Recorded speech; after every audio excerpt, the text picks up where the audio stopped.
When shall we three meet again? In thunder, lightning, or in rain? When the hurly burn is done, when the battle's lost and won.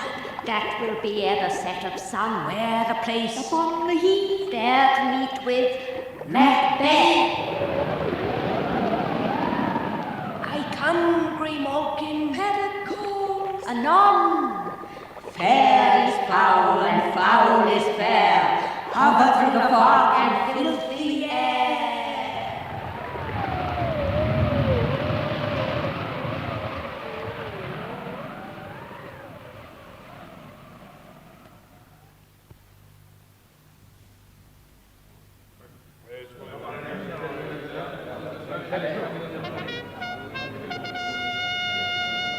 What bloody man is that? He can report, as seemeth by his plight, of the revolt the newest state. Question him, Malcolm, my son. This is the sergeant who, like a good and hardy soldier, fought against my captivity. Hail, brave friend! Say to the king the knowledge of the broil as thou didst leave it. Doubtful it stood, as two spent swimmers that do cling together and choke their art. The merciless MacDonald, worthy to be a rebel, for to that the multiplying villainous of nature do swarm upon him. From the western isles of kerns and gallow glasses is supplied, and fortune, on his damned quarrels smiling, showed like a rebel's whore. But all's too weak, for brave Macbeth, well he deserves that name, disdaining fortune, with his brandished steel, which smoked with bloody execution, like valor's minion carved out his passage till he faced the slave, which ne'er shook hands nor bade farewell to him, till he unseamed him from the nave to the chops and fixed his head upon our battlements. Oh, valiant cousin, worthy gentleman. Mark, King of Scotland, mark. No sooner justice had with valor armed compelled these skipping kerns to trust their heels, but the Norwegian lord, surveying vantage, with furbished arms and new supplies of men, began a fresh assault. Dismayed not this our captains, Macbeth and Banquo? Yes, the sparrows, eagles, or the hare, the lion. But I am faint. My gashes cry for help. So well thy words become thee as thy wounds. They smack of honor both. Go, get him surgeons. Who comes here? The worthy Thane of Ross. What a haste looks through his eyes. So should he look that seems to speak things strange. God save the king! Whence camest thou, worthy Thane? From Fife, great king, where the Norwegian banners flout the sky and fan our people cold.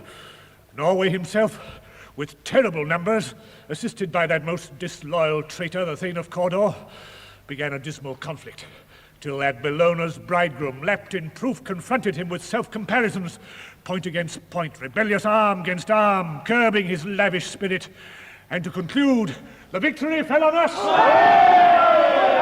Great happiness. And now Sweno, the Norway's king, craves composition, nor would we deign him burial of his men, till he disbursed at St. Colm's Inch $10,000 to our general use. No more that Thane of Cawdor shall deceive our bosom interest. Go, pronounce his present death, and with his former title, greet Macbeth. I'll see it done. What he hath lost, noble Macbeth hath won.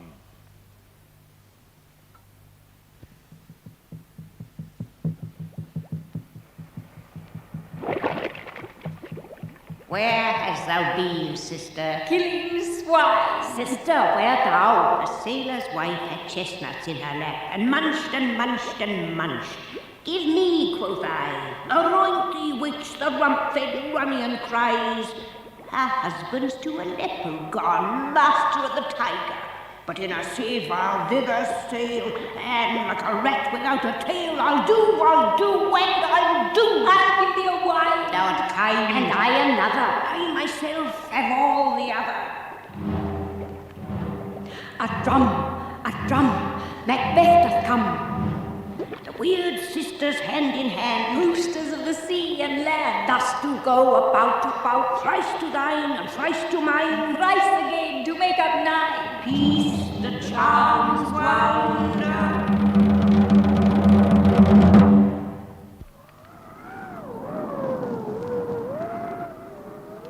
So foul and fair a day I have not seen. How far is Gaul to Forres? What are these, so withered and so wild in their attire, that look not like the inhabitants of the earth, and yet are on't? Live you, or are you aught that man may question? You seem to understand me by each at once her choppy finger laying upon her skinny lips. You should be women, and yet your beards forbid me to interpret that you are so. Speak if you can. What are you? All hail, Macbeth, hail to thee, Thane of Glamis. All hail, Macbeth, hail to thee, Thane of Cawdor. All hail, Macbeth, that shalt be king hereafter. Good sir, why do you start and seem to fear things that do sound so fair? In the name of truth, are ye fantastical, or that indeed which outwardly ye show? My noble partner you greet with pleasant grace and great prediction of noble having and of royal hope that he seems rapt withal. To me you speak not. If you can look into the seeds of time and say which grain will grow and which will not, speak then to me, who neither beg nor fear your favors nor your hate. Hail, lesser than Macbeth and greater. Not so happy, yet much happier. Thou shalt get kings though thou be none, so all hail Macbeth and Banquo. Banquo and Macbeth, all hail. Stay, you imperfect speakers, tell me more. By Sinel's death I know I'm Thane of Glamis, but how of Cawdor? The Thane of Cawdor lives, a prosperous gentleman, and to be king stands not within the prospect of belief, no more than to be Cawdor. Say from whence you owe this strange intelligence, or why, upon this blasted heath, you stop our way with such prophetic greeting. Speak, I charge you.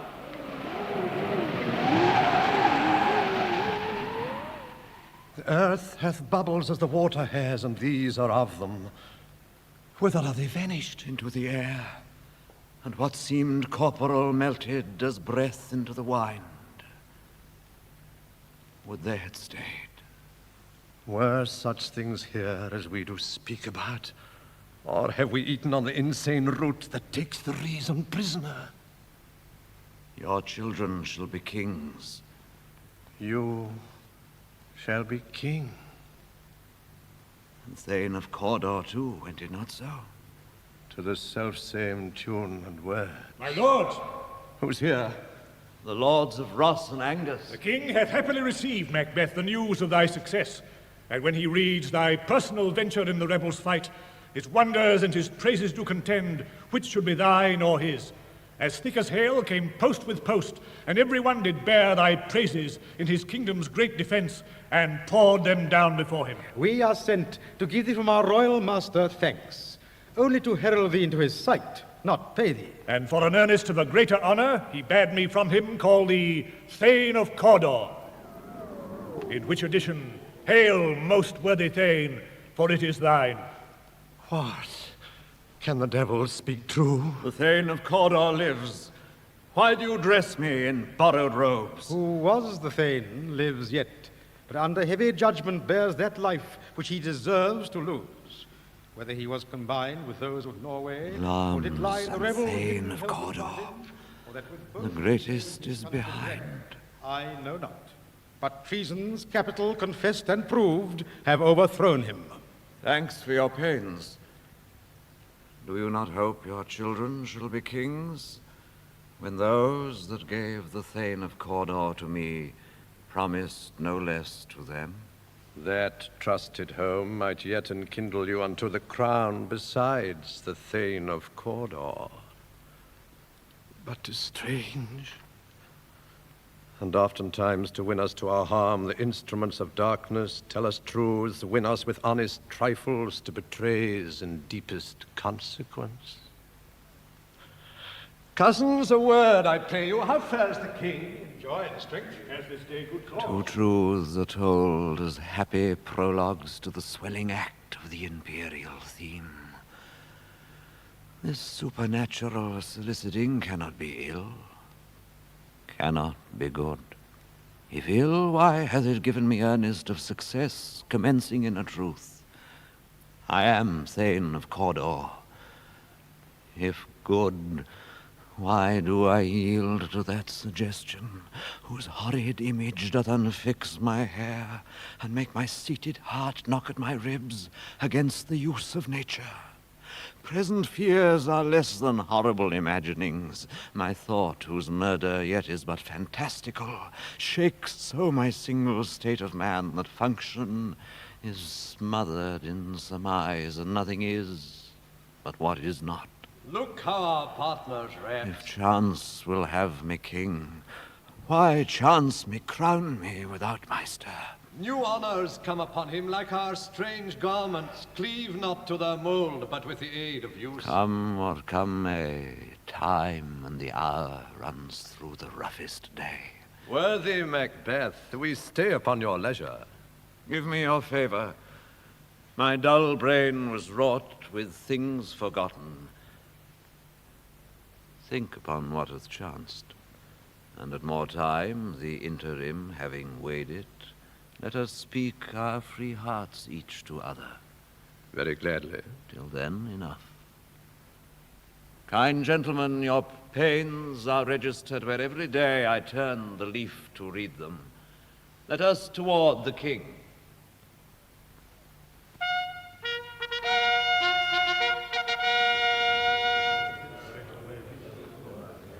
Is execution done on Cawdor? Are not those in commission yet returned? Speak, Malcolm. My liege and father, they are not yet come back. But I have spoke with one that saw him die, who did report that very frankly he confessed his treasons, implored your highness pardon, and set forth a deep repentance. Nothing in his life became him like the leaving it.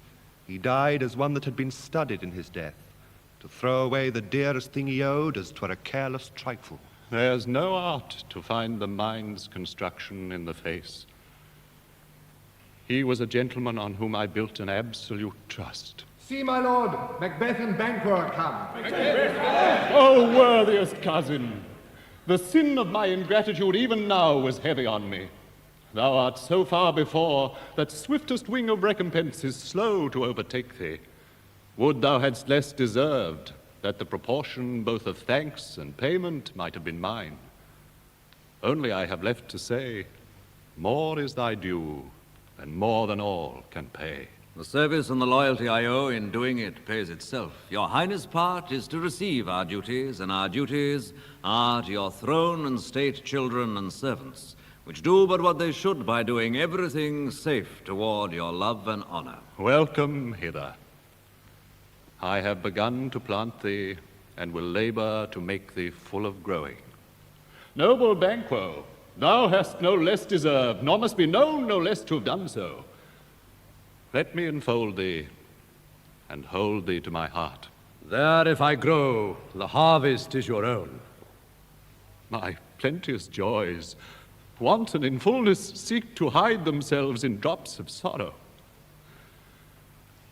Sons, kinsmen, thanes, and you whose places are the nearest, know we will establish our estate upon our eldest, Malcolm, whom we name hereafter the Prince of Cumberland, which honor must not unaccompanied invest him only, but signs of nobleness like stars shall shine on all deservers. The Prince of Cumberland! Prince of Cumberland! Prince of Cumberland! Prince of Cumberland. That is a step on which I must fall down, or else I'll leap, for in my way it lies. Stars, hide your fires. Let not light see my black and deep desires.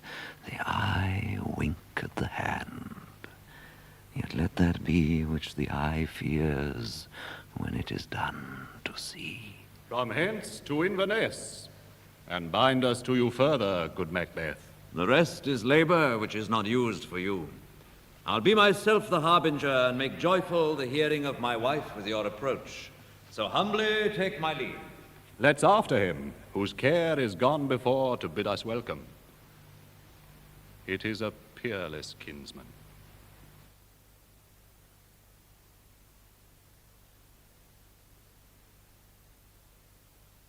They met me in the day of success, and I have learned by the perfectest report they have more in them than mortal knowledge. When I burned in desire to question them further, they made themselves air, into which they vanished. Whilst I stood wrapped in the wonder of it, came missives from the king, who all hailed me Thane of Cawdor, by which title before these weird sisters saluted me, and referred me to the coming on of time with hail, King that shall be. purpose I have thought good to deliver thee, my dearest partner of greatness, that thou mightst not lose the dews of rejoicing by being ignorant of what greatness is promised thee. Lay it to thy heart, and farewell. Glamis thou art, and Cawdor, and shalt be what thou art promised. Yet do I fear thy nature. It is too full of the milk of human kindness to catch the nearest way. Thou wouldst be great, art not without ambition, but without the illness should attend it. What thou wouldst highly, that wouldst thou holily, wouldst not play false, and yet wouldst wrongly win. Thou'st have great Glamis, that which cries, thus thou must do, if thou'd have it. That which rather thou dost fear to do, than wishest should be undone. Hie thee hither, that I may pour my spirits in thine ear, and chastise with the valor of my tongue all that impedes thee from the golden round, which fate and metaphysical aid doth seem to have thee crowned withal. My lady. What is your tidings? The king comes here tonight. Art mad to say it? Is not thy master with him, who whatso would have informed for preparation? So please you, it is true. Our Thane is coming. One of my fellows had the speed of him, who, almost dead for breath, had scarcely more than would make up his message. Give him tending, he brings great news. I'll see it done, good madam. The raven himself is hoarse, that croaks the fatal entrance of Duncan under my battlements. Come, you spirits that tend on mortal thoughts, unsex me here, and fill me from the crown to the toe top full of direst cruelty. Make thick my blood, stop up the access and passage to remorse, that no compunctious visitings of nature shake my fell purpose, nor keep peace between the effect and it. Come to my woman's breasts and take my milk for gall, you murdering ministers, wherever in your sightless substances you wait on nature's mischief. Come, thick night, and pour thee in the dunnest smoke of hell, that my keen knife see not the wound it makes, nor heaven peep through the blanket of the dark to cry, hold, hold. My dearest love. Great Glamis, worthy Cawdor, greater than both by the all-hail hereafter. Thy letters have transported me beyond this ignorant present, and I feel now the future in the instant. My dearest love. Duncan comes here tonight. And when goes hence? Tomorrow, as he purposes. Oh, never shall sun that morrow see. Thy face, my Thane, is as a book where men may read strange matters. To beguile the time, look like the time, bear welcome in your eye, your hand, your tongue, look like the innocent flower, but be the serpent under it. He that's coming must be provided for. And you shall put this night's great business into my dispatch, which shall to all our nights and days to come give solely sovereign sway and masterdom. We will speak further. Only look up clear. To alter favor ever is to fear. Leave all the rest to me.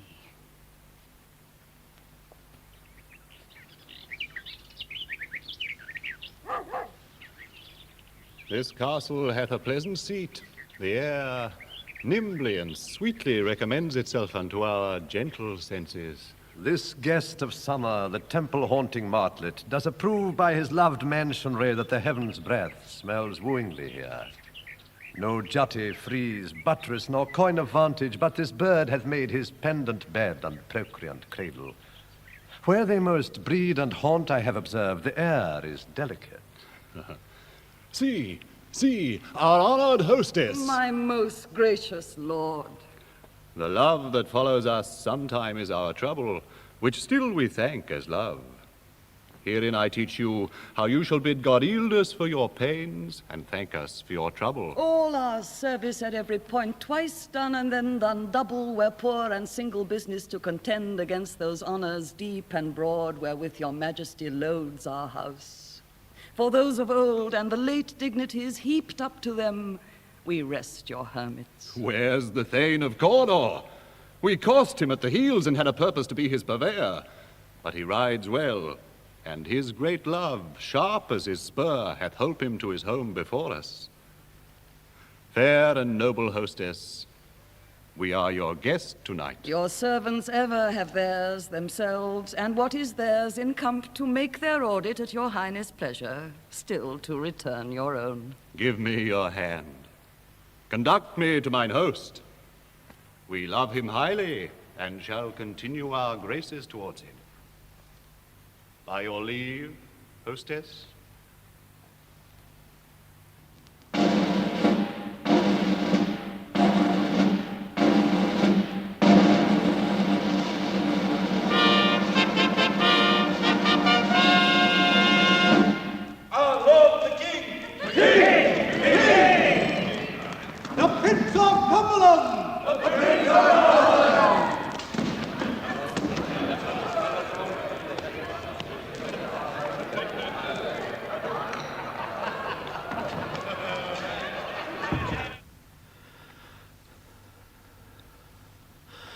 If it were done when 'tis done, then 'twere well it were done quickly. If the assassination could trammel up the consequence and catch with his surcease success, that but this blow might be the be-all and the end-all here. But here, upon this bank and shoal of time, we jump the life to come. But in these cases we still have judgment here, that we but teach bloody instructions which being taught return to plague the inventor. This even-handed justice commends the ingredients of our poisoned chalice to our own lips. He's here in double trust. First, as I am his kinsman and his subject, strong both against the deed. Then as his host, who should against his murderer shut the door, not bear the knife myself. Besides, this Duncan has borne his faculties so meek, has been so clear in his great office, that his virtues will plead like angels, trumpet-tongued against the deep damnation of his taking off, and pity like a naked newborn babe, striding the blast, or heaven's cherubim, horsed upon the sightless couriers of the air, shall blow the horrid deed in every eye. The tears shall drown the wind. I have no spur to prick the sides of my intent, but only vaulting ambition which o'erleaps itself and falls on the other. Hannah, what news? He hath almost supped. Why have you left the chamber? Hath he asked for me? Know you not he has? We will proceed no further in this business. He hath honored me of late, and I have bought golden opinions of all sorts of people, which should be worn now in their newest gloss, not cast aside so soon. Was the hope drunk wherein you dressed yourself? Hath it slept since, and wakes it now to look so green and pale at what it did so freely? From this time such I account thy love.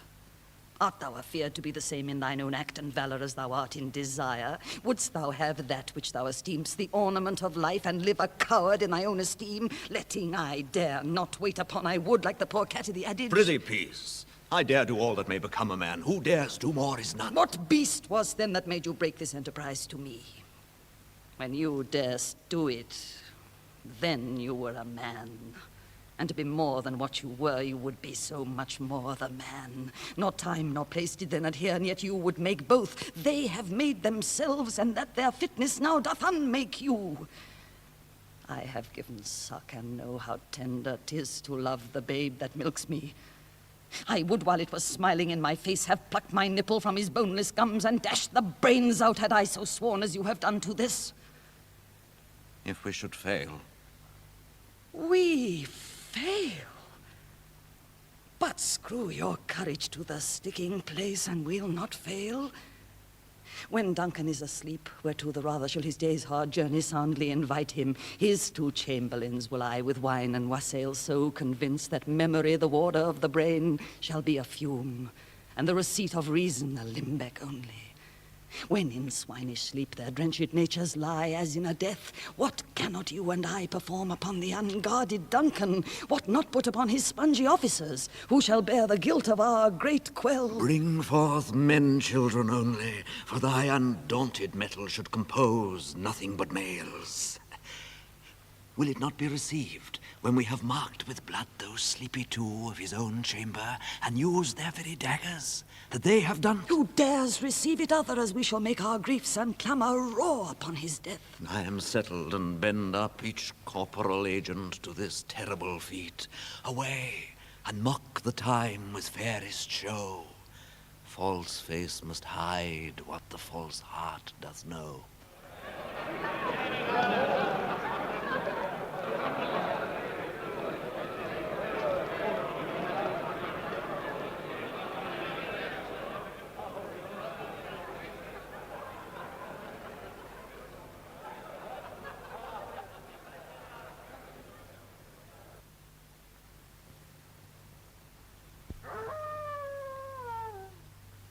How goes the night, boy? The moon is down. I have not heard the clock. And she goes down at 12. I take 'tis later, father. Hold, take my sword. There's husbandry in heaven, their candles are all out. And take thee that too. A heavy summons lies like lead upon me, and yet I would not sleep. Merciful powers restrain in me the cursed thoughts that nature gives way to in repose. Give my sword.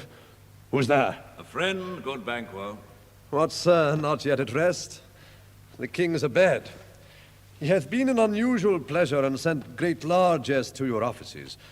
This diamond he greets your wife withal by the name of most kind hostess, and shut up in measureless content. Being unprepared, our will became the servant to defect, which else should free have wrought. All's well. I dreamt last night of the three weird sisters. To you they have showed some truth. I think not of them. Yet when we can entreat an hour to serve, we would spend it in some words upon that business, if you would grant the time. At your kindest leisure. If you shall cleave to my consent, when 'tis, it shall make honor for you. So I lose none in seeking to augment it, but still keep my bosom franchised and allegiance clear. I shall be counseled. Good repose the while. Thanks, sir. The like to you. Come, boy. Oh, there, Seaton. My lord? Go bid thy mistress, when my drink is ready, she strike upon the bell. Get thee to bed. I will, my lord.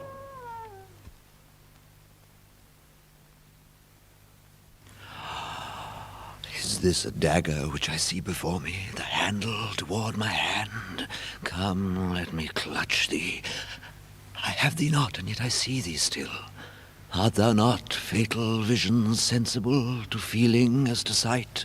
Or art thou but a dagger of the mind, a false creation proceeding from the heat oppressed brain?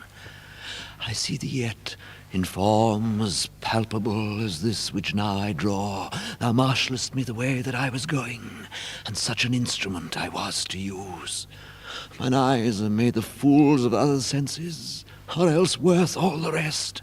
I see thee still, and on thy blade and dudgeon gouts of blood, which was not so before. There's no such thing. It is the bloody business which informs thus to mine eyes. Now o'er the one half-world, nature seems dead, and wicked dreams abuse the curtain's sleep. Witchcraft celebrates pale Hecate's offerings, and withered murder alarmed by his sentinel the wolf, whose howls his watch, thus with his stealthy pace, with Tarquin's ravishing strides towards his design, moves like a ghost. Thou sure and firm set earth, hear not my steps, which way they walk, for fear thy very stones prate of my whereabout, and take the present horror from the time, which now suits with it. Whilst I threat he lives, words to the heat of deeds too cold breath gives. I go, and it is done. The bell invites me. Hear it not, Duncan, for it is a knell that summons thee to heaven or to hell.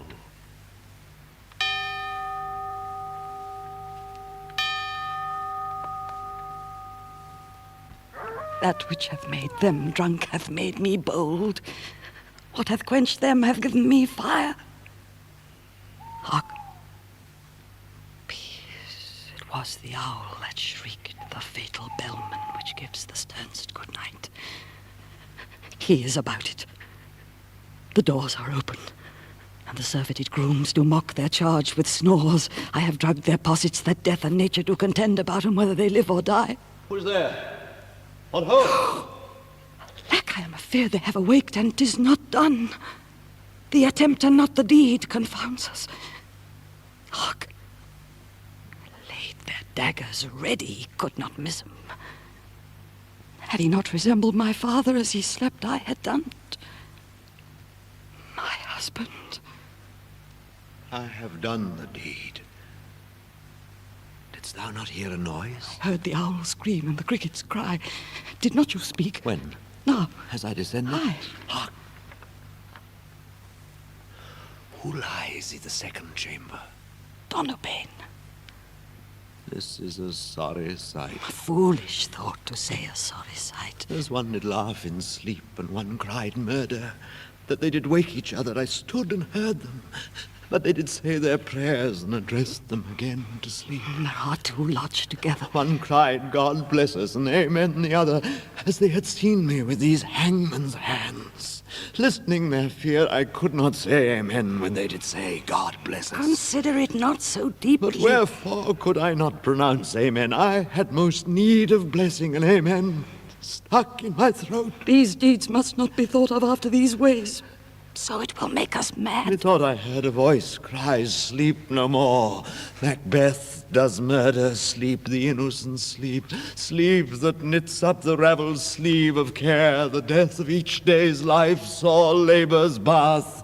Balm of hurt minds, great nature's second course. Chief nourisher in life's feast. What do you mean? Till it cried, sleep no more to all the house. Glamis hath murdered sleep, and therefore Cawdor shall sleep no more. Macbeth shall sleep no more. Who was it that thus cried? Why, worthy Thane, you do unbend your noble strength to think so brain-sickly of things. Go get some water and wash this filthy witness from your hand. Why did you bring these daggers from the place? They must lie there. Go carry them and smear the sleepy grooms with blood. I'll go no more. I'm afraid to think what I have done. Look on't again, I dare not. Infirm of purpose, give me the daggers. The sleeping and the dead are but as pictures. 'Tis the eye of childhood that fears a painted devil. If he do bleed, I'll gild the faces of the grooms withal, for it must seem their guilt. Whence is that knocking? Oh, highest with me when every noise appalls me. What hands are here? Ah, they pluck out mine eyes. Will all great Neptune's ocean wash this blood clean from my hand? No, this my hand will rather the multitudinous seas incarnadine, making the green one red. My hands are of your color, but I shame to wear a heart so white. I hear a knocking at the south entry. Retire we to our chamber. A little water clears us of this deed. How easy is it then? Your constancy hath left you unattended. Hark, more knocking. Get on your nightgown, lest occasion call us and show us to be watchers.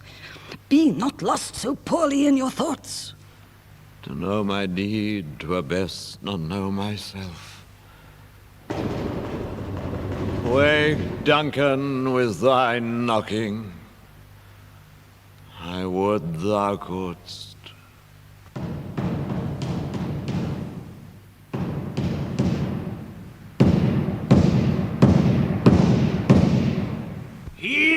knocking indeed. If a man were Potter of Hillgate, he should have old turning the key. Knock, knock, knock. Who's there in the name of Beelzebub? Oh, here's a farmer that hanged himself on the expectation of plenty. Come in time. Have napkins enow about you here. You'll sweat for it. Knock, knock, knock. Who's there? Faith, here's an English tailor coming there for stealing out of a French horse. Oh, come in, tailor. Here you may roast your goose. Knock, knock, never quiet. What are you? Oh, but this place is too cold for hell. I'll devil Potter it no further. I had thought to have let in some of all professions that go the primrose way to the everlasting bonfire. Unknown, unknown. I pray you remember the Potter. Was it so late, friend, ere you went to bed that you do lie so late? Faith, sir, we were carousing till the second cock. And drink, sir, is a great provoker of three things. What three things does drink especially provoke? Marry, sir, nose painting, sleep, and urine. Lechery, sir, it provokes and unprovokes. It provokes the desire, but it takes away the performance.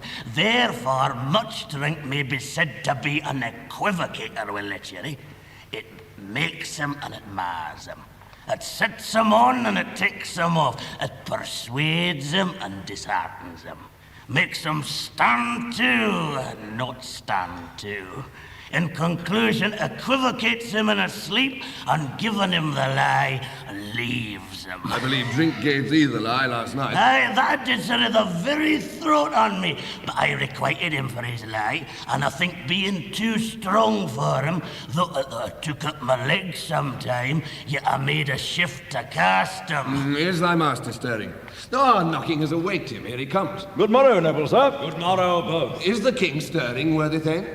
Not yet. He did command me to call timely on him. I have almost slipped the hour. I'll bring you to him, Macbeth. I know this is a joyful trouble to you, but yet 'tis one. The labour we delight in physics pain. This is the door. I'll make so bold to call, for 'tis my limited service. Goes the king hence today? He does. He did appoint so, Lennox. The night has been unruly. Where we lay, our chimneys were blown down, and as they say, lamentings heard i' the air, strange screams of death, and prophesying with accents terrible of dire combustion and confused events new hatched to the woeful time. The obscure bird clamoured the livelong night. Some say the earth was feverous and did shake. 'Twas a rough night. My young remembrance cannot parallel a fellow to it. Tongue nor heart cannot conceive nor name. What's the matter? Confusion now hath made his masterpiece. Most sacrilegious murder hath broke ope the Lord's anointed temple, and stole thence the life of the building. What is you say? The life? Mean you his majesty? Approach the chamber and destroy your sight with a new gorgon. Do not bid me speak. See and then speak yourselves. Awake, awake! Ring the alarm bell! Murder and treason! Banquo, Donovan, Malcolm, awake! Shake off this downy sleep, death's counterfeit, and look on death itself! Malcolm, Banquo! What's the business that such a hideous trumpet calls to parley the sleepers of the house? Speak! Speak! Oh, gentle lady, 'tis not for you to hear what I can speak. The repetition in a woman's ear would murder as it fell. Oh, now, Macduff. Oh, Banquo. Banquo, our royal masters, murdered. Woe, alas! What in our house? Too cruel anywhere.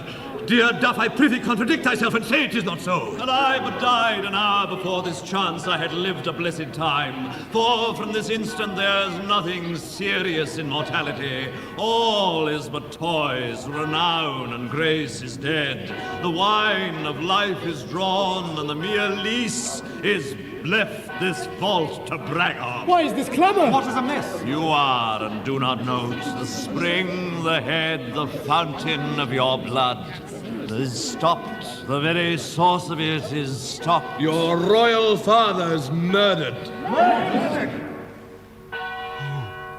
By who? Those of his chamberers, it seemed, had done it. Their hands and faces were all badged with blood. So were their daggers, which unwiped we found upon their pillows. They stared and were distracted. No man's life was to be trusted. Oh, yet I do repent me of my fury that I did kill them.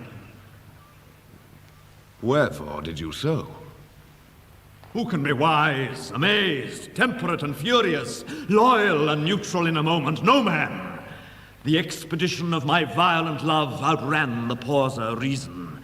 Here lay Duncan, his silver skin laced with his golden blood, and his gashed stabs looked like a breach in nature for ruin's wasteful entrance. There the murderers, steeped in the colors of their trade, their daggers unmannily breached with gore. Who could refrain that had a heart to love, and in that heart courage to make love known? Oh, help me, Look to the lady! Oh. Look to the lady! And when we have our naked frailties hid that suffer in exposure, let us meet and question this most bloody piece of work to know it further. Fears and scruples shake us. In the great hand of God I stand, and thence against the undivulged pretense I fight of treasonous malice. And so do I. Oh. Let's briefly put on manly readiness and meet i' the hall together.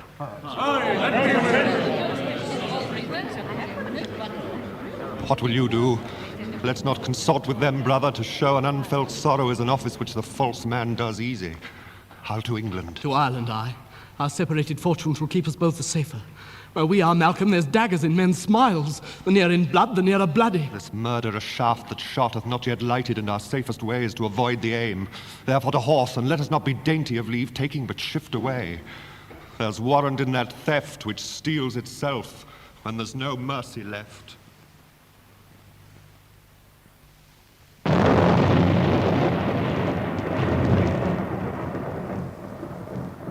Lord Ross. Good morrow, sir. 70 I can remember well, within the volume of which time I have seen hours dreadful and things strange. But this last night hath trifle former knowings. Ah, good father, thou seest the heavens, as troubled with man's act, threatens his bloody stage. By the clock 'tis day, and yet dark night strangles the travelling lamp. Is night's predominance or the day's shame? That darkness does the face of earth entomb, when living light should kiss it. 'Tis unnatural, even like the deed that's done. On Tuesday last, a falcon, towering in her pride of place, was by a mousing owl hawked at and killed. And Duncan's horses, the thing most strange and certain, beauteous and swift, the minions of their race, turned wild in nature, broke their stalls, flung out, contending against obedience, as they would make war with mankind. 'Tis said they ate each other. They did so, to the amazement of mine eyes that looked upon it. Here comes the good Macduff. How goes the world, sir, now? Why, see you not? Is known who did this more than bloody deed? Those that Macbeth hath slain. Alas the day, what good could they pretend? They were suborned, Ross. Malcolm and Donalbain, the king's two sons, are stolen away and fled, which puts upon them suspicion of the deed. Then 'tis most like the sovereignty will fall upon Macbeth. He is already named and gone to Scone to be invested.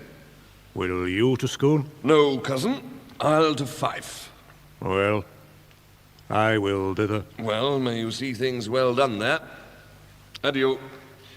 Lest our old robes sit easier than our new. Farewell, father. God's benison go with you, and with those that would make good of bad, and friends of foes.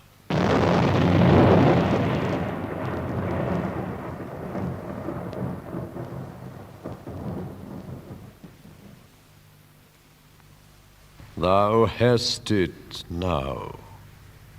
King, Cawdor, Glamis, all as the weird women promised. And I fear thou playedst most foully fought.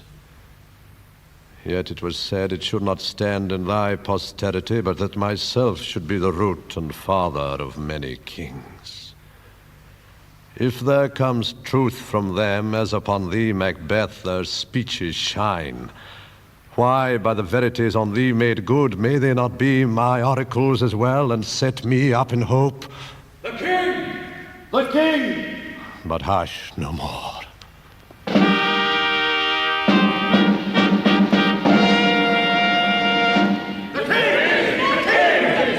We thank you all.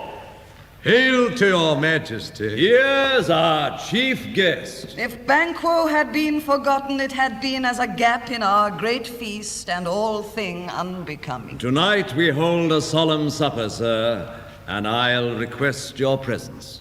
Let your highness command upon me, to the which my duties are with a most indissoluble tie forever knit. Ride you this afternoon? Aye, my good lord. We should have else desired your good advice, which still hath been both grave and prosperous in this day's council, but we'll take tomorrow. Is't far you ride? As far, my lord, as will fill up the time twixt this and supper. Go not my horse the better, I must become a borrower of the night for a dark hour or twain. Fail not our feast. My lord, I will not. We hear our bloody cousins are bestowed in England and in Ireland, not confessing their cruel parricide, filling their hearers with strange invention, but of that tomorrow, when wherewithal we shall have cause of state craving us jointly. Hie you to horse, adieu, till you return at night. Goes Fleance with you? Aye, my good lord. Our time does call upon us. I wish your horses swift and sure of foot, and so I do commend you to their backs. Farewell. Farewell, my lord. Let every man be master of his time till 7 at night. To make society the sweeter welcome, we will keep ourselves till supper time alone. Till then, God be with you. Seaton, attend those men our pleasure. They are, my lord, without the palace gate. Bring them before us. I will, my lord. To be thus is nothing, but to be safely thus. Our fears in Banquo stick deep, and in his royalty of nature reigns that which would be feared. 'Tis much he dares, and to that dauntless temper of his mind he hath a wisdom that doth guide his valor to act in safety. There is none but he whose being I do fear, and under him my genius is rebuked, as it is said Mark Antony's was by Caesar.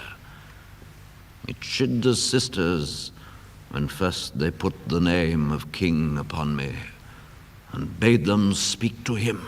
Then, prophet-like, they hailed him father to a line of kings. Upon my head they placed a fruitless crown, and put a barren scepter in my gripe, thence to be wrenched with an unlineal hand, no son of mine succeeding.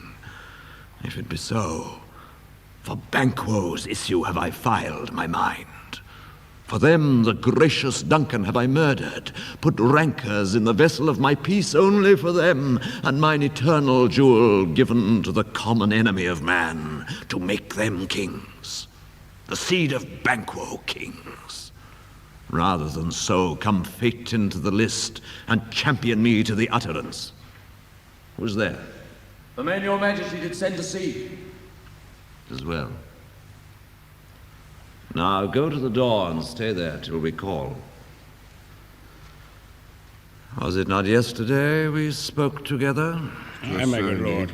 Well then now, have you considered of my speeches? Know that it was he in the times past which held you so under fortune, which you thought had been our innocent self.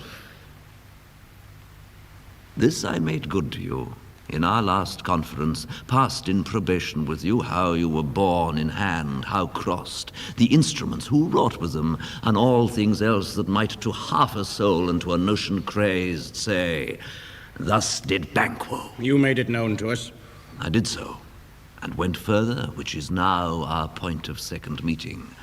Are you so gospelled to pray for this good man and for his issue, whose heavy hand hath bowed you to the grave, and beggared yours forever? We are men, my liege. Aye, the catalogue ye go for men. as hounds and greyhounds, mongrels, spaniels, curs, choughs, water rugs, and demi-wolves are clept all by the name of dogs. The valued file distinguishes the swift, the slow, the subtle, the housekeeper, the hunter, every one according to the gift which bounteous nature hath in him closed, whereby he does receive particular addition from the bill that writes them all alike. And so of men. Now, if you have a station in the file, not i' the worst rank of manhood, say it, and I will put that business in your bosoms whose execution takes your enemy off, grapples you to the heart and love of us, who wear our health but sickly in his life, which in his death were perfect. I am one, my liege, whom the vile blows and buffets of the world hath so incensed that I am reckless what I do to spite the world. And I another, so weary with disasters, tugged with fortune, that I would set my life on any chance to mend it or be rid of it. Both of you know Banquo was your enemy. Aye, my lord. So is he mine, and in such bloody distance that every minute of his being thrusts against my nearest of life. And though I could with barefaced power sweep him from my sight and bid my will avouch it, yet I must not, for certain friends that are both his and mine, whose loves I may not drop, but wail his fall, who I myself struck down, and thence it is that I to your assistance do make love, masking the business from the common eye for sundry weighty reasons. We shall, my lord, perform what you command us. Though our lives... Your spirits shine through you.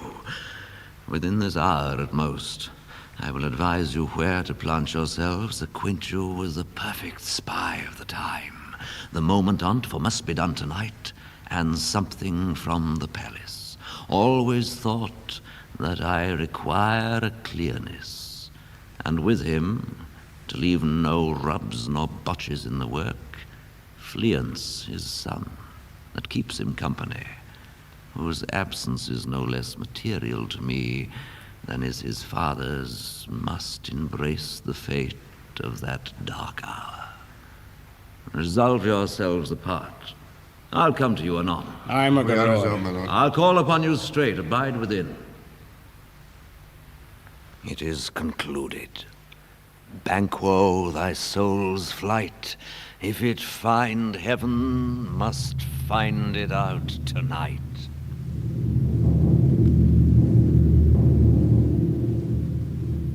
Is Banquo gone from court? Aye, madam, but returns again tonight. Say to the king I would attend his leisure for a few words. Madam, I will. Naught's had. All spent when our desire is got without content. 'Tis safer to be that which we destroy than by destruction dwell in doubtful joy. How now, my lord? Why do you keep alone? Of sorriest fancies your companions making, using those thoughts which should indeed have died with them they think on. Things without all remedy should be without regard. What's done is done. We have scotched the snake, not killed it. She'll close and be herself, whilst our poor malice remains in danger of her former tooth. But let the frame of things disjoint, both the worlds suffer, ere we will eat our meal in fear and sleep in the affliction of these terrible dreams that shake us nightly. Better be with the dead, whom we, to gain our peace, have sent to peace, than on the torture of the mind to lie in restless ecstasy. Duncan is in his grave. After life's fitful fever, he sleeps well. Treason has done his worst, nor steel, nor poison, malice domestic, foreign levy, nothing can touch him further. Come on, gentle my lord, sleek o'er your rugged looks. Be bright and jovial mongst your guests tonight. So shall I, love, and so I pray be you. Let your remembrance apply to Banquo. Present him eminence both with eye and tongue. and safe the while that we must lave our honours in these flattering streams, and make our faces visards to our hearts, disguising what they are. You must leave this. Oh, full of scorpions is my mind, dear wife. Thou know'st that Banquo and his fleance lives. But in them nature's copies not etern. There's comfort yet. They are assailable. And be thou jocund, ere the bat hath flown his cloistered flight, ere to black Hecate summons, the shard-born beetle with his drowsy hums hath rung night's yawning peal, there shall be done a deed of dreadful note. What's to be done? Be innocent of the knowledge, dearest Chuck, till thou applaud the deed. Come, sealing night, scarf up the tender eye of pitiful day, and with thy bloody and invisible hand cancel and tear to pieces that great bond which keeps me pale. Light thickens, and the crow makes wing to the rooky wood. Good things of day begin to droop and drowse, whilst night's black agents to their prey do rouse. Thou marvelest at my words, but hold thee still. Things bad begun make strong themselves by ill.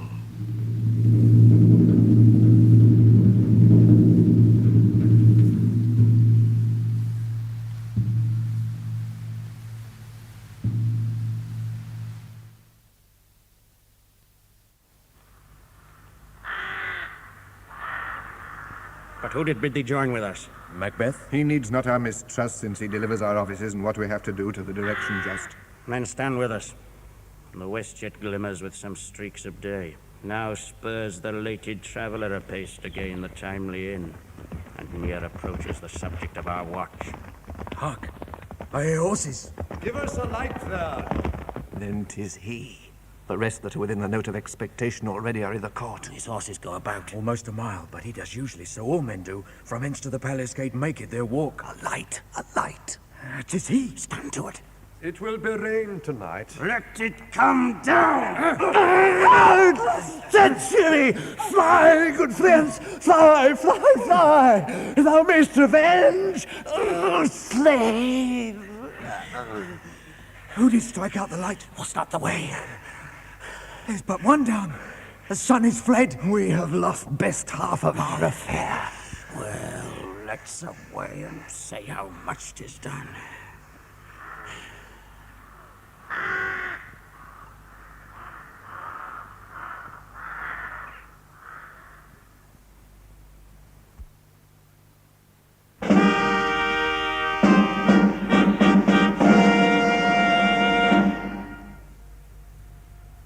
You know your own degrees. Sit down. And first and last, the hearty welcome. Ourself will mingle with society and play the humble host. Our hostess keeps her state, but in best time we will require her welcome. Pronounce it for me, sir, to all our friends, for my heart speaks, they are welcome. See, they encounter thee with their heart's thanks. Both sides are even. Here I'll sit i' the midst. Be large in mirth. Anon we'll drink a measure the table round. My lord. There's blood upon thy face. 'Tis Banquo's, then. 'Tis better thee without than he within. Is he dispatched? My lord, his throat is cut. That I did for him. Thou art the best of the cutthroats, yet he's good that did the like for Fleance. If thou didst it, thou art the nonpareil. Most royal sir, Fleance escaped. And comes my fit again. I had else been perfect, whole as the marble, founded as the rock, as broad and general as the casing air. But now I am cabined, cribbed, confined, bound in to saucy doubts and fears. but Banquo's safe. Aye, my good lord, safe in a ditch he bides, with 20 trenched gashes on his head, the least a death to nature. Thanks for that. Get thee gone. Tomorrow we'll hear ourselves again. My royal lord, you do not give the cheer. The feast is sold that is not often vouched while 'tis a-making. 'Tis given with welcome, to feed were best at home. From thence the source to meet his ceremony, meeting were bare without it. Sweet remembrancer, now good digestion wait on appetite, and health on both. Met is your highness sit. Here had we now our country's honor roofed, where the graced person of our Banquo present, who may I rather challenge for unkindness than pity for mischance. His absence, sir, lays blame upon his promise. Please it your highness to grace us with your royal company. The table's full. Here is a place reserved, sir. Where? Here, my good lord. What is that moves, your highness? Which of you have done this? What, my good lord? My lord? Thou canst not say I did it. Never shake thy gory locks at me. Gentlemen, rise. His highness is not well. Sit, worthy friends. My lord is often thus, and hath been from his youth. Pray you keep seat. The fit is momentary. Upon a thought he will again be well. If much you note him, you shall offend him and extend his passion. Feed and regard him not. Are you a man? Aye, and a bold one, that dare look on that which might appall the devil. Oh, proper stuff. This is the very painting of your fear. This is the air-drawn dagger which you said led you to Duncan. Oh, these flaws and starts, impostors to true fear, would well become a woman's story at a winter's fire, authorized by her grandam. Shame itself, why do you make such faces? When all's done, you look but on a stool. Prithee, see there. Behold, look, lo, I say you. Why, what care I, if thou canst nod, speak too? If charnel houses in our graves must send those that we bury back, our monument shall be the moors of kites. What, quite unmanned in folly? If I stand here, I saw him. Fie for shame. Blood hath been shed ere now i' the olden time, ere humane statute purged the gentle wheel. Aye, and since too, murders have been performed, too terrible for the ear. The time has been that when the brains were out, the man would die, and there an end. But now they rise again, with 20 mortal murders on their crowns, and push us from our stools. This is more strange than such a murder is. My worthy lord, your noble friends do lack you. I do forget. Do not muse at me, my most worthy friends. I have a strange infirmity, which is nothing to those that know me. Come, love and health to all, then I'll sit down. Give me some wine. Fill full. I drink to the general joy of the whole table, and to our dear friend, Banquo, whom we miss. Would he were here. To all and him we thirst, and all to all. Avaunt and quit my sight! Let the earth hide thee! Thy bones are marrowless, thy blood is cold. Thou hast no speculation in those eyes, which thou dost glare with. Think of this, good peers, but as a thing of custom, 'tis no other, only it spoils the pleasure of the time. What man dare, I dare. Approach thou like the rugged Russian bear, the armed rhinoceros or the Hyrcan tiger. Take any shape but that, and my firm nerves shall never tremble. Or be alive again, and dare me to the desert with thy sword. If trembling I inhabit then, protest me, the baby of a girl. Hence, horrible shadow! Unreal mockery, hence! Why so? Being gone, I am a man again. Pray you, sit still. You have displaced the mirth, broke the good meeting with most admired disorder. Can such things be? And overcome us like a summer's cloud without our special wonder. You make me strange even to the disposition that I owe, when now I think you can behold such sights, and keep the natural ruby of your cheeks when mine is blanched with fear. What sights, my lord? I pray you speak, Lord. He grows worse and worse. Question enrages him. At once, good night. Stand not upon the order of your going, but go at once. Good night, and better health attend his majesty. A kind good night to all. It will have blood, they say. Blood will have blood. Stones have been known to move and trees to speak. Auguries and understood relations have by maggot pies and choughs and rooks brought forth the secrets, man of blood. What is the night? Almost at odds with morning. Which is which? How sayest thou that Macbeth denies his person at our great bidding? Did you send to him, sir? I hear it by the way, but I will send. There's not a one of them but in his house they keep a servant feed. I will tomorrow, and betimes I will to the weird sisters. More shall they speak, for now I am bent to know by the worst means the worst. For mine own good all causes shall give way. I am in blood stepped in so far that should I wade no more, returning were as tedious as gore. Strange things I have in head that will to hand, that must be acted ere they may be scanned. You lack the season of all natures. Sleep. Come, we'll to sleep. My strange and self-abuse is the initiate fear that wants hard use. We are yet but young indeed.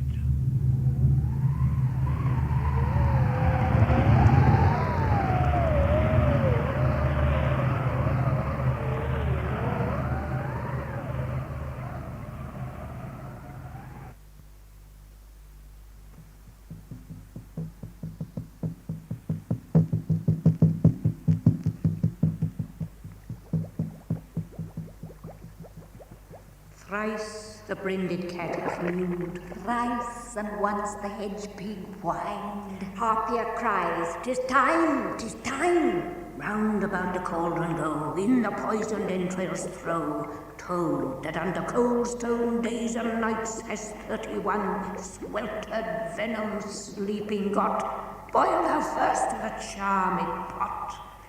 Double, double, toil and trouble, fire burn and cauldron bubble. Fillet of a fenny snake in the cauldron boil and bake. Eye of mutant, toe of frog, wool of bat, tongue of dog, adder's fork and blind worm sting, lizard's leg and owlet's wing for a charm of powerful trouble, like a hell broth boil and bubble. Double, double, toil and trouble, fire burn and cauldron bubble. Cool it with a baboon's blood, then the charm is firm and good.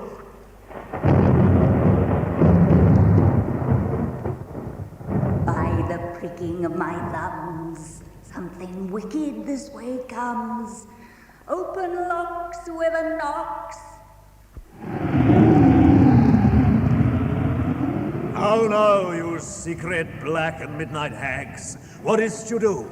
A deed without a name. I conjure you by that which you profess, howe'er you come to know it, answer me to what I ask you. Speak, demand. We'll answer. Say if thou'dst rather hear it from our mouths or from our master. Call 'em, let me see 'em. Pour in sow's blood that hath eaten her 9 farrow, grease that's sweaten from the murderer's gibbet, throw into the flame.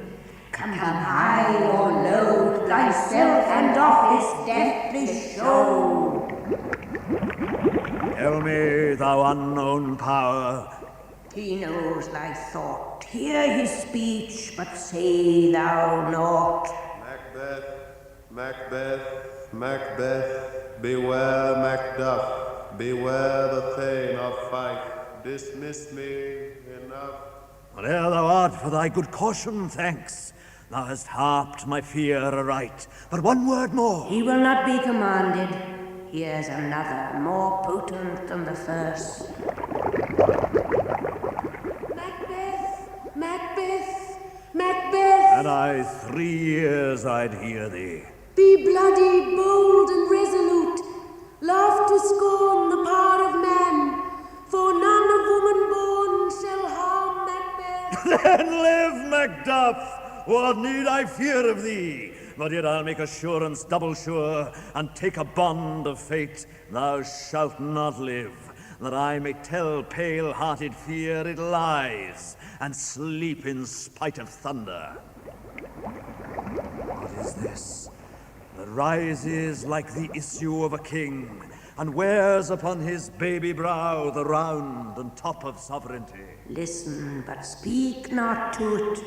Macbeth shall never vanquished be, until great Burnham Wood, to hide on Sinane Hill, shall come against him. That will never be. Who can impress the forest, bid the tree unfix his earthbound root? Yet my heart throbs to know one thing. Tell me if your art can tell so much. Shall Banquo's issue ever reign in this kingdom? Seek to know no more. I will be satisfied. Deny me this, and an eternal curse fall on you. Let me know. Show his eyes and grieve his heart. Come like shadows, so depart. Macbeth, thou art too like the spirit of Banquo. Down!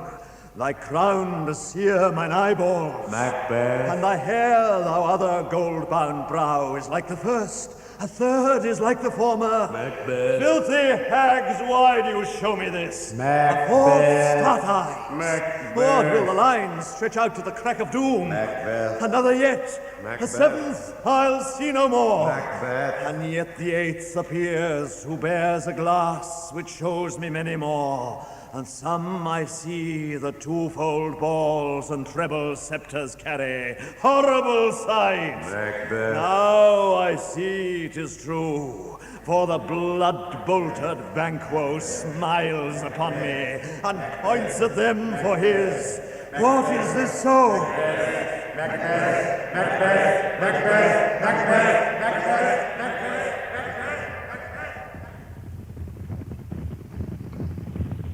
Where are they gone? Let this punisher's hour stand I accursed in the calendar. Come in without there. What's your grace's will? Saw you the weird sisters? No, my lord. Came they not by you? No, indeed, my lord. Infected be the air whereon they ride, and damned all those that trust them. I did hear the galloping of horses. Who was't went by? 'Tis 2 or 3, my lord, that bring you word. Macduff is fled to England. Fled to England? Aye, my good lord. Well, get thee hence. Aye, my good lord. Time thou anticipatest my dread exploits. The flighty purpose never is o'ertook, unless the deed go with it. From this moment the very firstlings of my heart shall be the firstlings of my hand. And even now, to crown my thoughts with acts, be it thought and done. The castle of Macduff I will surprise, seize upon Fife, give to the edge of the sword his wife, his babes, and all unfortunate souls that trace him in his line. No boasting like a fool. This deed I'll do before this purpose cool. But no more sights.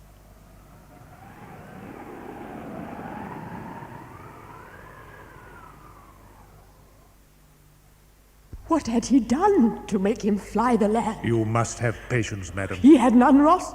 His flight was madness. When our actions do not, our fears do make us traitors. You know not whether it was his wisdom or his fear. Wisdom? To leave his wife, to leave his babes, his mansion and his titles in a place from whence himself does fly. He loves us not. He wants the natural touch. For the poor wren, the most diminutive of birds, will fight her young ones in her nest against the owl. All is the fear, and nothing is the love, as little is the wisdom, where the flight so runs against all reason. My dearest coz, I pray you school yourself. But for your husband, he is noble, wise, judicious, and best knows the fits of the season. I dare not speak much further, but cruel are the times when we are traitors and do not know ourselves, when we hold rumour from what we fear, yet know not what we fear, but float upon a wild and violent sea each way and move. I take my leave of you. Shall not be long, but I'll be here again. Things at the worst will cease, or else climb upward to what they were before. My pretty cousin, blessings upon you. Fathered he is, and yet he's fatherless. I am so much a fool, should I stay longer?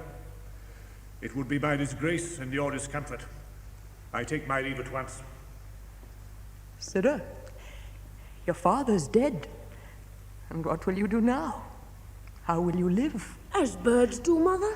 What, with worms and flies? With what I get, I mean, and so do they. Poor bird, thou'dst never fear the net nor lime, the pitfall nor the gin. Why should I, Mother? Poor birds they are not set for. My father is not dead for all your saying. Yes, he is dead. How wilt thou do for a father? Nay, how will you do for a husband? Why, I can buy me 20 at any market. Then you'll buy 'em to sell again. Thou speak'st with all thy wit, and yet if faith with wit enough for thee. Was my father a traitor, Mother? Aye, that he was. What is a traitor?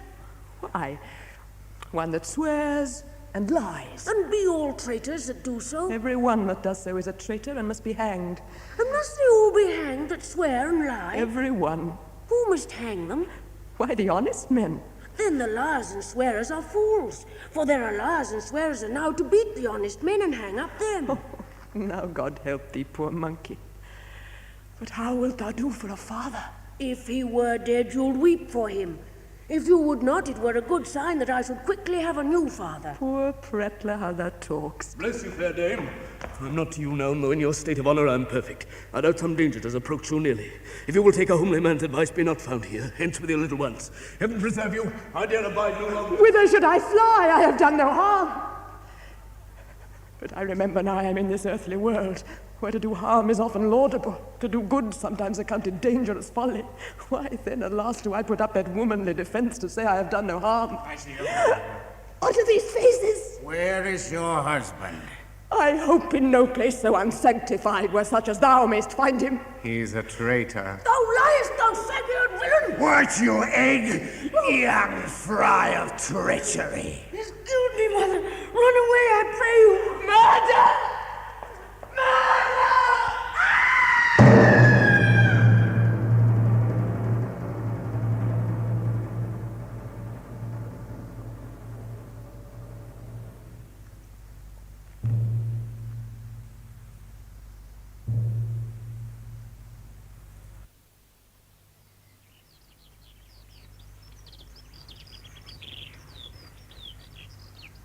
Let us seek out some desolate shade, and there weep our sad bosoms empty. Let us rather hold fast the mortal sword, and like good men bestride our downfall and birthdom. Each new morn, new widows howl, new orphans cry, new sorrows strike heaven on the face, that it resounds as if it felt with Scotland, and yelled out like syllable of dolour. Hear me, Macduff. What I believe, I'll wail. What know, believe. And what I can redress as I shall find the time to friend, I will. What you have spoke, it may be so perchance. This tyrant whose sole name blisters our tongues was once thought honest. You have loved him well. He hath not touched you yet. I am young, but something you may deserve of him through me, and wisdom to offer up a weak, poor, innocent lamb to appease an angry god. I am not treacherous, Malcolm. But Macbeth is. A good and virtuous nature may recoil in an imperial charge. I have lost my hopes. Perchance even there where I did find my doubts. Why in that rawness left you wife and child, those precious motives, those strong knots of love without leave-taking? I pray you, Macduff, let not my jealousies be your dishonours, but mine own safeties. You may be rightly just, whatever I shall think. Bleed, bleed, poor country. Great tyranny, lay thou thy basis sure, for goodness dare not check thee. Wear thou thy wrongs, the title is afeard. Fare thee well, prince. I would not be the villain that thou think'st for the whole space that's in the tyrant's grasp, and the rich east to boot. Be not offended. I speak not as in absolute fear of you. I think our country sinks beneath the yoke. It weeps, it bleeds, and each new day a gash is added to her wounds. I think withal there would be hands uplifted in my right, and here from gracious England have I offer of goodly thousands. But for all this, when I shall tread upon the tyrant's head or wear it on my sword, yet my poor country shall have more vices than it had before, more suffer and more sundry ways than ever by him that shall succeed. What should he be? It is myself, I mean, in whom I know all the particulars of vice so grafted that when they shall be opened, black Macbeth will seem as pure as snow, and the poor state esteem him as a lamb being compared with my confineless heart. Not in the legions of horrid hell can come a devil more damned in evils to top Macbeth. I grant him bloody, luxurious, avaricious, false, deceitful, sudden, malicious, smacking of every sin that has a name. But there's no bottom, none in my voluptuousness. Your wives, your daughters, your matrons, and your maids could not fill up the cistern of my lust, and my desire all continent impediments would o'erbear that did oppose my will. Better Macbeth than such a one to reign. Boundless intemperance in nature is a tyranny. It hath been the untimely emptying of the happy throne and fall of many kings. But fear not yet to take upon you what is yours. You may convey your pleasures in a spacious plenty, and yet seem cold the time you may so hoodwink. With this there grows in my most ill-composed affection such a staunchless avarice that were I king, I should cut off the nobles for their lands, desire his jewels and this other's house, and my more having would be as a source to make me hunger more, that I should forge quarrels unjust against the good and loyal, destroying them for wealth. This avarice sticks deeper, grows with more pernicious root than summer-seeming lust. And it hath been the sword of our slain kings. Yet do not fear. Scotland hath foisons to fill up your will of your mere own. All these are portable with other graces, Wade. But I have none. A king becoming graces as justice, verity, temperance, stableness, I have no relish of them, but abound in the division of each several crime, acting it many way. Nay, had I power, I should pour the sweet milk of concord into hell, uproar the universal peace, confound all unity on earth. Oh, Scotland, Scotland! If such a one be fit to govern, speak. I am as I have spoken. Fit to govern? No, not to live. Fare thee well. These evils thou repeat'st upon thyself have banished me from Scotland. Oh, my breast, thy hope ends here. Macduff, this noble passion, child of integrity, hath from my soul wiped the black scruples, reconciled my thoughts to thy good truth and honor. Even now I put myself to thy direction, and unspeak mine own detractions, here abjure the taints and blames I laid upon myself for strangers to my nature. What I am truly is thine and my poor country's to command. Whither indeed, before thy here approach, old Seward with 10,000 warlike men already at a point was setting forth. Now we'll together and the chance of goodness be like our warranted quarrel. Why are you silent? Such welcome and unwelcome things at once, 'tis hard to reconcile. My lord! See, who comes here? My countryman, but yet I know him not. Ah, my ever-gentle cousin, welcome hither. I know him now. Good God, betimes remove the means that make us strangers. Welcome, Ross! I thank your highness. Stands Scotland where it did? Alas, poor country, almost afraid to know itself. It cannot be called our mother, but our grave. Where nothing but who knows nothing is once seen to smile. Where sighs and groans and shrieks that rend the air are made, not marked. Where violent sorrow seems a modern ecstasy. The dead man's knell is there scarce asked for who. And good men's lives expire before the flowers in their caps, dying or ere they sicken. Oh, relation too nice, and yet too true. What's the newest grief? That of an hour's age doth hiss the speaker. Each minute teems a new one. How does my wife? Why, well... And all my children? Well, too. The tyrant is not battered at their peace. No. They were well at peace when I did leave them. Be not a niggard of your speech. How goes it? When I came hither to transport the tidings, which I have heavily borne, there ran a rumour of many worthy fellows that were out, which was to my belief witness the rather, for that I saw the tyrant's power afoot. Now is the time of help. Your eye in Scotland would create soldiers, make our women fight, to doff their dire distresses. Be it their comfort we are coming thither. Gracious England hath lent us good steward and 10,000 men, an older and a better soldier, none that Christendom gives out. Would I could answer this comfort with the like.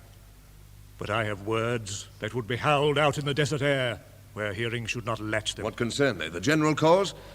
Or is it a fee grief due to some single breast? No mind that's honest, but in it shares some woe. Though the main part pertains to you alone. If it be mine, keep it not from me. Quickly let me have it. Let not your ears despise my tongue forever, which shall possess them with the heaviest sound that ever yet they heard. I guess at it. Your castle is surprised. Your wife and babes savagely slaughtered. To relate the manner whereon the quarry of these murdered deer to add the death of you. Merciful heaven. What man ne'er pull your hat upon your brows? Give sorrow words. The grief that does not speak whispers the o'erfraught heart and bids it break. My children, too. Wife, children, servants, all that could be found. And I must be from thence. My wife killed, too? I have said. Be comforted. Let's make us medicines of our great revenge to cure this deadly grief. He has no children. All my pretty ones? Did you say all? Oh, hell, kite! All? What?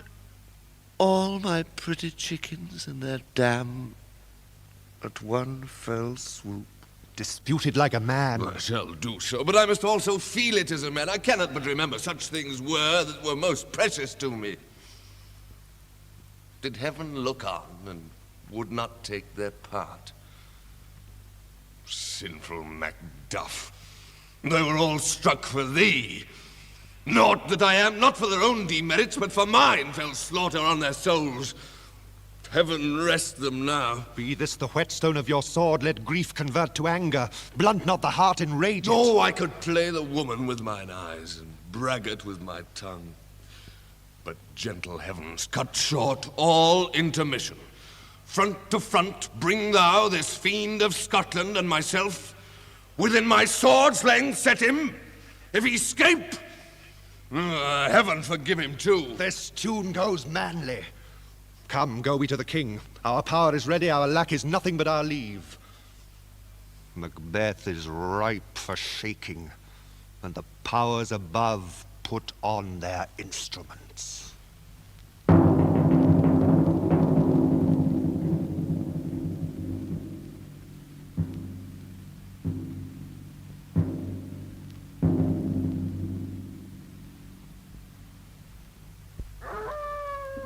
I have 2 nights watched with you, but can perceive no truth in your report.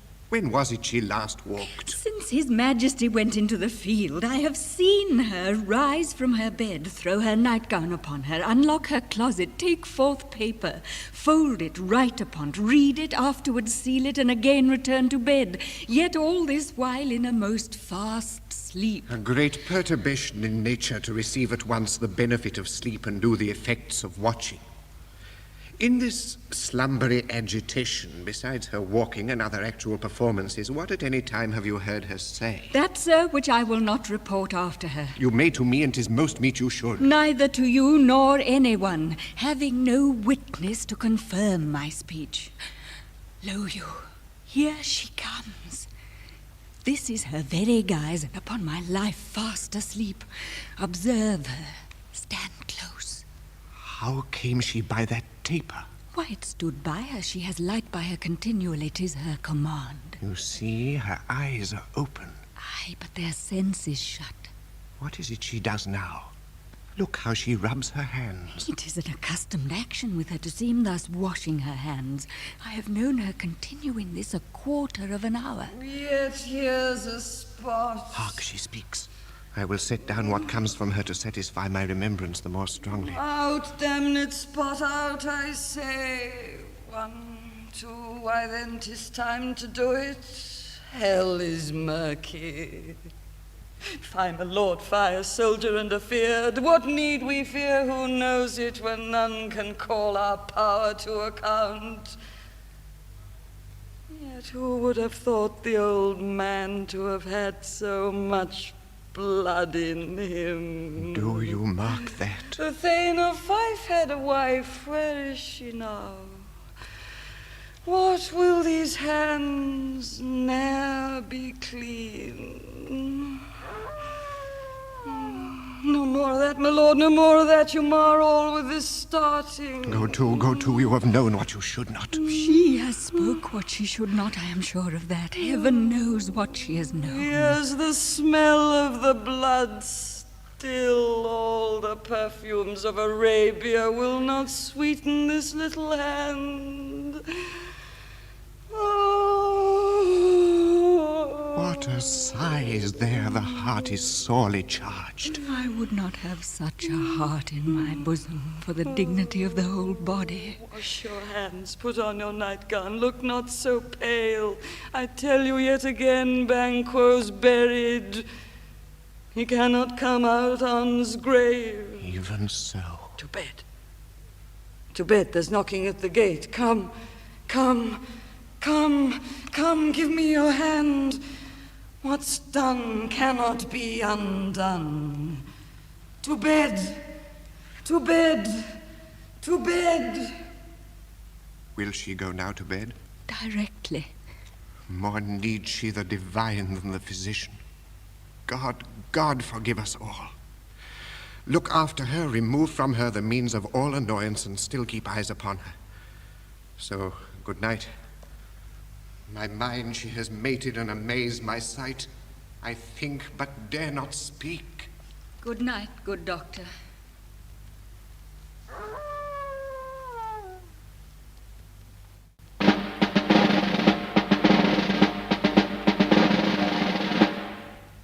English power is near, led on by Malcolm, his uncle Seward, and the good Macduff. Revenge is burn in them. For their dear causes would to the bleeding and the grim alarm excite the mortified man. Near Burnham Wood shall we well meet them. That way are they coming. What does the tyrant Russ? Great Dunsinane he strongly fortifies. Some say he's mad. Others that lesser hate him do call it valiant fury. But for certain, he cannot buckle his distempered cause within the belt of rule. Now does he feel his secret murders sticking on his hands. Now military revolts upbraid his faith breach. Those he commands move only in command, nothing in love. Now does he feel his title hang loose about him, like a giant's robe upon a dwarfish thief. Who then shall blame his pestered senses to recoil and start, when all that is within him does condemn itself for being there? Well, march we on, to give obedience where 'tis truly owed. Meet we the medicine of the sickly wheel, and with him pour we in our country's purge each drop of us. Make we our march towards Burnham.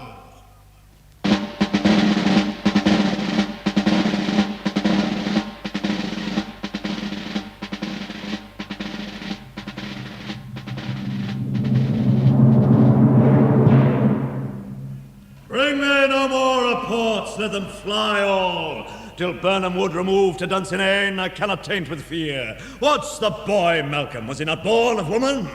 The spirits that know all mortal consequences have pronounced me thus. Fear not, Macbeth. No man that's born of woman shall e'er have power upon thee. Then fly, false thanes, and mingle with the English epicures. The mind I sway by, and the heart I bear, shall never sag with doubt, nor shake with fear. My lord! My lord! The devil damn thee black, thou cream-faced loon. Where gotst thou that goose look? There is 10,000... Geese, villain! Soldiers, sir! Oh, prick thy face, and overrid thy fear, thou lily-livered boy. What soldiers, Patch? Death of my soul! Those linen cheeks of thine are counselors to fear. What soldiers, Wayface? The English force, so please you. Take thy face hence. Aye, good my lord. Seaton! I'm sick at heart when I behold... Seaton, I say! This push will cheer me ever or deceit me now. I've lived long enough. My way of life is fallen into the sere, the yellow leaf. And that which should accompany old age is honor, love, obedience, troops of friends, I must not look to have. But in their stead, curses not loud but deep. Mouth honor, breath, which the poor heart would fain deny and dare not. Seaton! What's your gracious pleasure? What news more? All is confirmed, my lord, which was reported. I'll fight till from my bones my flesh be hacked. Give me my armor. 'Tis not needed yet. I'll put it on. Send out more horses, skirt the country round. Hang those that talk of fear. Give me mine armor. Good day to your majesty. How does your patient, doctor? Oh, not so sick, my lord, as she is troubled with thick-coming fancies that keep her from her rest. Cure her of that. Canst thou not minister to a mind diseased? Pluck from the memory a rooted sorrow, raise out the written troubles of the brain, and with some sweet oblivious antidote, cleanse the stuffed bosom of that perilous stuff which weighs upon the heart. Oh, therein the patient must minister to himself. Throw physic to the dogs, I'll none of it. Come, put mine armor on, give me my staff. Seaton, send out. Doctor, the thanes fly from me. Come, sir, dispatch. If thou couldst, doctor, cast the water of my land, find her disease, and purge it to a sound and pristine health, I would applaud thee to the very echo that should applaud again. Pull't off, I say. What rhubarb, senna, or what purgative drug would scour these English hence? Hear'st thou of them? Aye, my good lord. Your royal preparation makes us hear something. Bring it after me. I will not be afraid of death and bane, till Burnham Forest come to Dunsinane.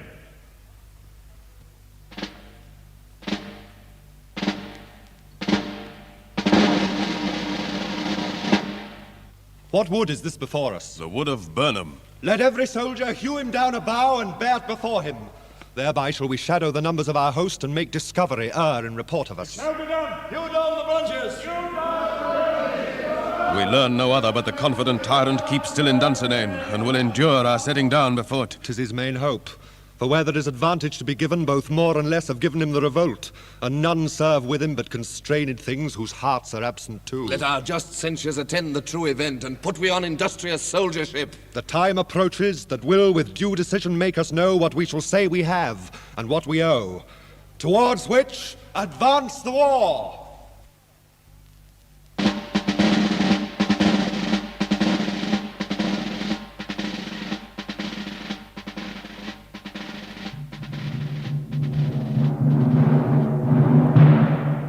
Hang out our banners on the outward walls, the cries still they come.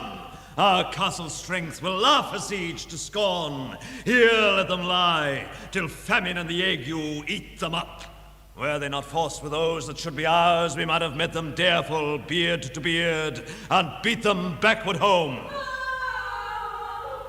What is that noise? 'Tis the cry of women, my good lord.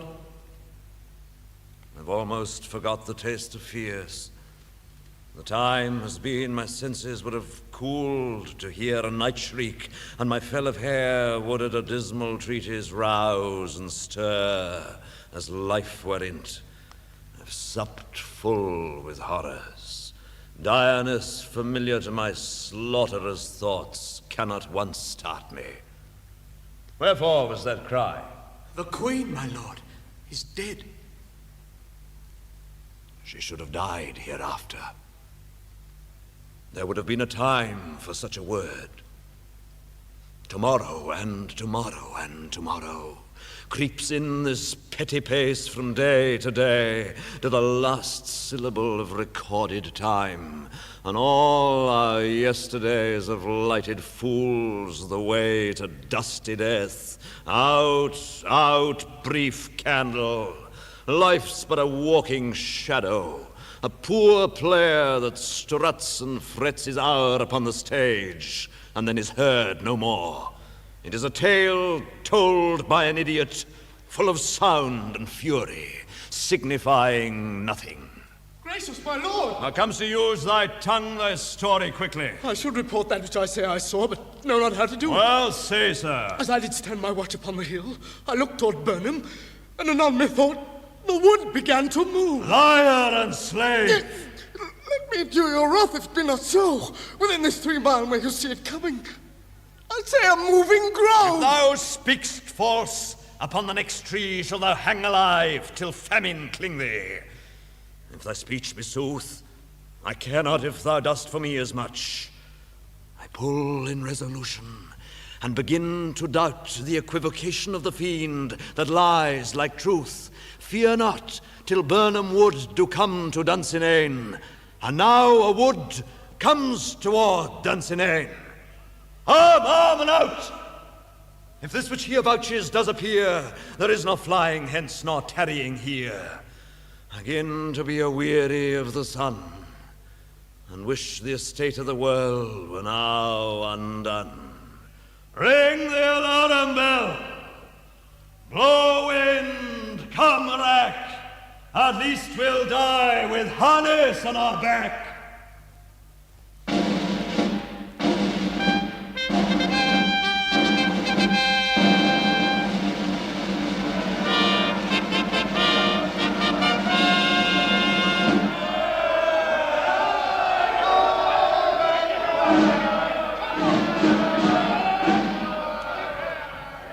That way the noise is. Tyrant, show thy face! If thou beast slain, and with no stroke of mine, my wife and children's ghosts will haunt me still. I cannot strike at wretched kerns whose arms are hired to bear their staves. Either thou, Macbeth, or else my sword with an unbattered edge I sheathe again undeeded. There thou shouldst be! By this great clatter one of greatest note seems bruited. Let me find him, fortune, and more I beg not.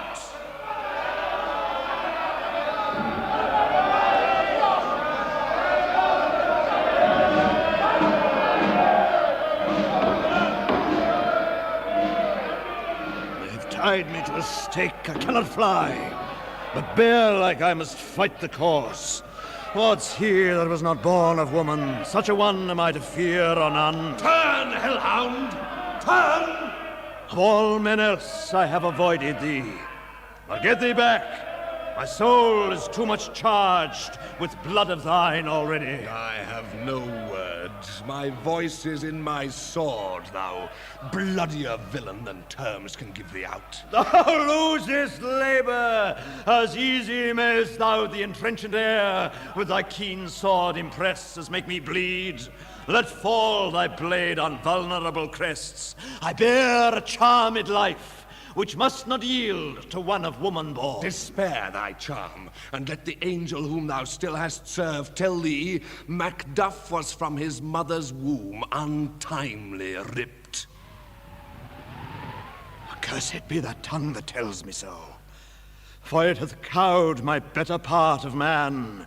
And be these juggling fiends no more believed that palter with us in a double sense, that keep the word of promise to our ear, and break it to our hope, I'll not fight with thee. Then yield thee, coward, and lift up the show and gaze of the time. We'll have thee as our rarer monsters are, painted upon a pole, and under it, here you may see the tyrant. I will not yield to kiss the ground before young Malcolm's feet, and to be baited with the rabble's curse. Though Burnham would be come to Dunsinane, and thou opposed, being of no woman born, yet I will try the last. Before my body I throw my warlike shield. Lay on, Macduff, and damned be him that first cries, hold enough!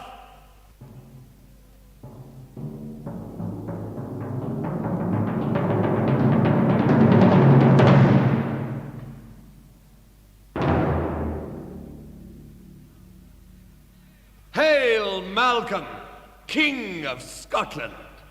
See where stands the usurper's cursed head. The time is free. I see thee compassed with thy kingdom's pearl, that speak my salutation in their minds, whose voices I desire aloud with mine. Hail, King of Scotland! Hail, King of Scotland! Hail, King of Scotland! Hail, King of Scotland! We shall not spend a large expense of time before we reckon with your several loves and make us even with you. My thanes and kinsmen henceforth be earls, the first that ever Scotland in such honour named. What's more to do which would be planted newly with the time, as calling home our exiled friends abroad that fled the snares of watchful tyranny, producing forth the cruel ministers of this dead butcher and his fiend-like queen, who, as 'tis thought, by self and violent hands took off her life. This and what needful else that calls upon us, by the grace of grace, we will perform in measure, time, and place. So thanks to all at once, and to each one whom we invite to see us crowned at Scone.